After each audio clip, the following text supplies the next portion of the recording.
Ngayon 93 na lang. Kailan kumabi, cash credit pa, naging 93 pa, bumaba pa. Kanina 104 yun eh, galing Kamyas din eh. Ibabalik ko lang ito doon sa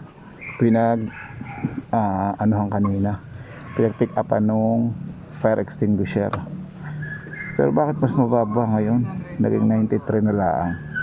Tapos wallet pa, yung kanina mula Kamyas papunta dito ay 104. Tapos cash pa yung cash.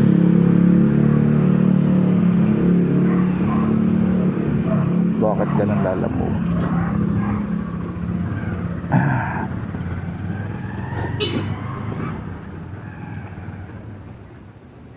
Ano nangyari, lalamove?